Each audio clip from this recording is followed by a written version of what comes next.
سلام بچه ها، خسته نباشید. به چنل خودتون خوش اومدین. دورتون بگردم، عاشقتونم.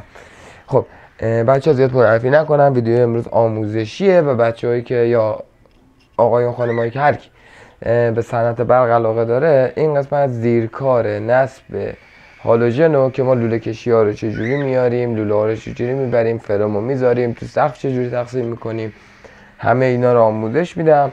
فردا یا پس فردا یا فردا برم سر یه پروژه دیگه میریم که اون پروژه دیگه البته فردا جمعه است، پس فردا یعنی شنبه ببینم سر پروژه‌ای که سعی میکنم، یعنی حداقل در حد 1 ساعت هم شده، پس فردا برم سر یه پروژه‌ای که نصب هالوژنه. خب همونطور که میدونید الان لوله ها رو میذاریم. بعد از اینکه گچکاری، سفیدکاری، کلا نازکاری ها تموم شد، میریم سیما رو میندازیم و بعد از اونم که این تقریبا میشه همزمانه ها، ولی خب مرحلهش به این صورتی که سیما رو میندازیم، بعدم خود هالوژنا رو نصب میکنیم.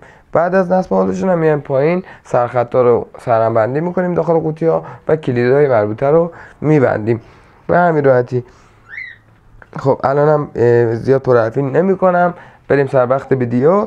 بچه فقط ساب، لایک، کامنت یادتون نره، واقعا بهم انرژی میده. اول رو هم واقعا بهش نیاز دارم. خیلی خیلی خیلی ازتون ممنونم و رو معرفت ایرانیا که خودمون باشیم بی نهایت حساب کردم. دم همتون گرم، عاشقتونم. بریم سراغ ویدیو.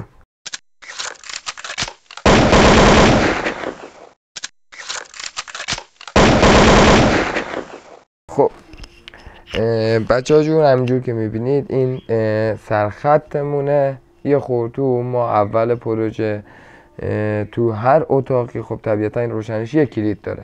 از کلیدمون یه سرخط میگیریم میاریم بالا برای هالوژنا و نور مخفی. یک لوله کافیه چون 2 تا برگشت بیشتر نیازی نداریم، یعنی عملا یه فاز، 2 تا فاز، یه دونه نول که نول مشترک استفاده میشه برای کل روشنایی. فاز هم به هر فازی میگیم یک برگشت. خب میاریم اولین هالوژنمون میشه ایسکامون و از حالا من سر این اتاق من از سمت راست شروع کردم چرخیدن. شما اختیاری میتونید از سمت چپ، راحت ترین مسیر، چون سمت چپ این پروژه یه ستون بود و راه یه مقدار سخت تر بود، از سمت راست من رفتم. اولین هالوژن رو ما همونطور که گفتم به عنوان ایستگاه استفاده میکنیم و میریم برای هالوژن‌های بعدی.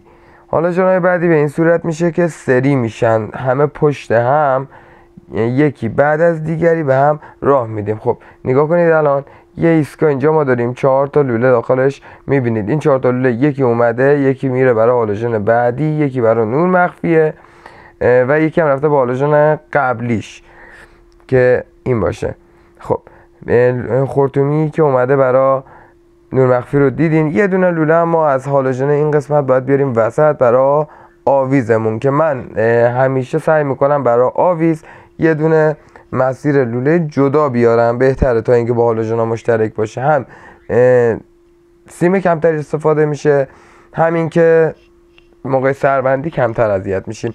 اگر بدونم تو سیم صرفه جویی میشه طبیعتا اونم از همون مسیر میارم، زیاد مسیرم رو دور نمی کنم.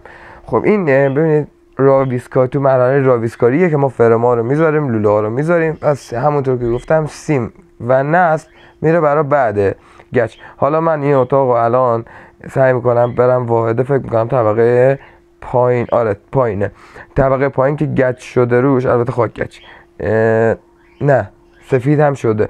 میبرم واحد بعدی رو بهتون نشون میدم که ببینید مثلا بعد گچ فرم کار چطوری میشه.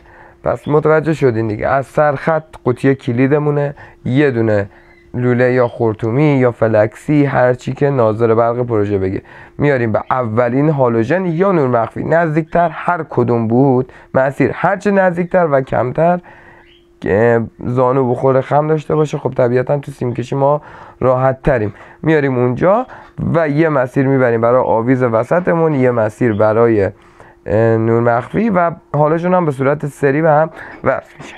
خب حالا اینجا همینطور که میبینید ما از این هالوژن یه دونه، ببینید 3 تا خرطوم بود، آوردم یه دونه برای آویز وسط هالوژنامون به صورت سری به هم وصله و وقتی فرم میکنه روش کش میشه فرم ظاهری کار دقیقاً به همین صورتیه که میبینید. خب فرم ها هم برای گذاشتن فرم شما حتما نیاز دارید به 1 متر. من حالا از لیزر راویز میشه استفاده کرد برای دقت بالای کار.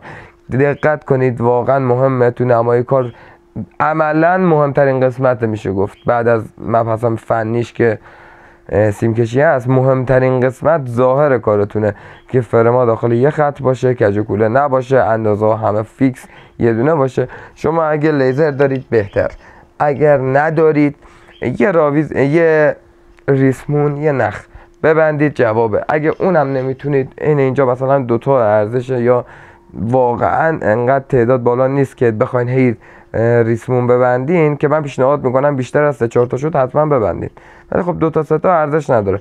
با متر و مترتون هم همیشه از سمت دیوار بگیرید، چون از سمت لبه راویز بگیرید خب راویزه تو رفتگی داره، بیرون رفتگی داره، همیشه نیم سانت 1 سانت ممکنه خطا بهتون بده و اون 1 سانت تو نصب خیلی اذیتتون میکنه. خیلی البته با نصب هالوژن چون همیشه یه مقدار فضای خالی داره میتونید نیم سانتو در بیارید، حتی 1 سانتو، ولی خب اگه فرماتون داخل یه خط باشه خیلی بهتره.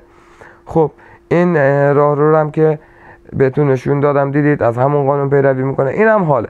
حالا ما یه مورد دیگه سوال کرده بودن بچه‌ها قبلا، اینجا لاین نوری داریم. لاین نوری هم دقیقاً مثل همین هالوژنه، یه مسیر میاد، یه برگشت، یک فاز میاد، یه نول میاد، مگر اینکه لاین نوری از این لاین نوری های 2 پل باشه که 2 تا فاز لازم داره، یه دونه برگشت. حالا ما پروژه داریم مثلا صاحبکار میخواد لاین نوری با 1 پل روشن شه، با 1 کلید، منظورم 1 کلید تک پل یا کلید 2 پل، از 1 پلش استفاده کنیم. نور مخفی 1 پل، آویز وسط 1 پل و قاب اینوری هم همینطور، هالوژنای دورش 1 پل، آویز 1 پل، نور مخفی هم یا همون شلنگی هم 1 پل. ما چی کار میکنیم؟ از سرخطمون یه دونه میدیم به نزدیکترین هالوژن قاب اول، یه دونه هم میدیم به نزدیکترین هالوژن قاب دوم یا نور مخفی. هر کدوم عرض کردم خدمتتون نزدیکتره، زیاد فرقی نداره. خب ولی طبیعتا هالوژن بهتره چون میره توی کار و نیازی به مرتب کاری سیم های آنچنانی نیست که سیم مخفی شه، ولی تو نور مخفی سایه میندازه، اذیت داره.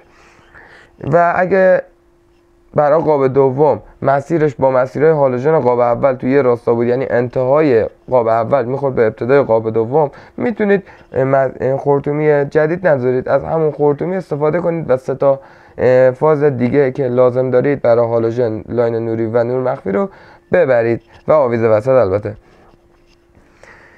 عرضم به حضور شما، ولی خب من پیشنهاد میکنم خرطومی مسیر جدا ببرید، ولی خب از اونجایی که ممکنه خرطومی گیر کنه یه ایسکا بینش در نظر بگیرید. خودتون میدونید تو کدوم هالوژن دیگه، حالا هالوژن سوم، چهارم، تا یه ایسکا براش در نظر بگیرید که اگه خدای نکرده موقع سیم کشی گیری چیزی بود، از همونجا بتونید برطرف کنید، خیالتون راحت باشه.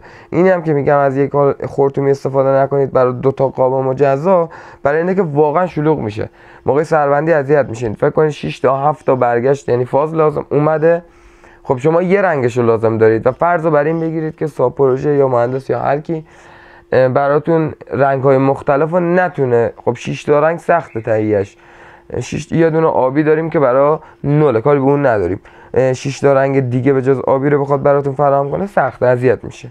شما همیشه اینو در نظر بگیرید که 3 تا رنگ بیشتر نتونه براتون بیاره و موقع نصب اذیتش فقط و فقط و فقط با خودتون. خب اینجا همینطور که تو تصویر مشخص بود و دیدین، عرضم به حضور شما حالا میگم ریسمون یا لیزر واجبه برای اینه که یه وقت دوبل که براتون هالوژن حالا تحریک داخل اجرا دارید میکنید، اگه هالوژناتون دوبل باشه واقعا ایراد کار حتی در حد 2-3 میل به چشم میاد و واقعا کارتون رو داغون میکنه. دوبل جوریه که باید هم هالوژنای دوتایی که کنار هم قرار گرفتن داخل یه خط باشن، هم این هالوژن‌ها با دوبل بعدی و قبلیشون داخل یه راستا باشن که خودشو زیبایی کارت واقعا خودشو نشون بده و این خیلی مهمه. داشتیم من یکی از بچه‌ها نیروی خودمون این خطا رو داده، واقعا ما برای 4 میل مجبور شدیم یه مقدار گچو خراب کنیم برای همون 4 میل. هالوژن وسط کار، گل کارم بود، جابجا کردیم. خب اون 4 مایل گچکا رو دوباره آوردیم، بنده خدا با اونجا رو درست کرده. اما خب شما 1% احتمال بدید دیگه یکی نباشه، چند تا هالوژنتون به مشکل بخوره، این داستان خیلی بزرگ میشه. خب بچه‌ها برای فردا که نه، برای پس فردا سعی میکنم برای سر پروژه‌ای که نصب هالوژنه که مراحل سیم کشی رو با جزئیات، این زیر کار زیاد چیز خاصی نداره که بخوام ویدیو رو طولانی کنم، ولی بعد سیم کشی و نصب به یه سیم کشی به یه فیلم طبیعتاً 15 تا 20 دقیقه‌ای نیازه که شنبه براتون میگیرم و همون شنبه شب هم ادیت میکنم و براتون میذارمش. بچه‌ها دمتون گرم که تا اینجا ویدیو تماشا کردیم، امیدوارم به دردتون بخوره یه جایی حداقل. یا بچه‌هایی که اول راهن، خب طبیعتا ممکنه یه نکته ریزی رو من بگم یا همکار دیگه به دردش بخوره. خب بچه‌ها دمتون گرم، خسته هم نباشید. لایک کامنت ساب یادتون نره، بهمون واقعا انرژی میده. تا ویدیو بعدی، واقعا دوستتون دارم. شبتون بخیر، خداحافظ.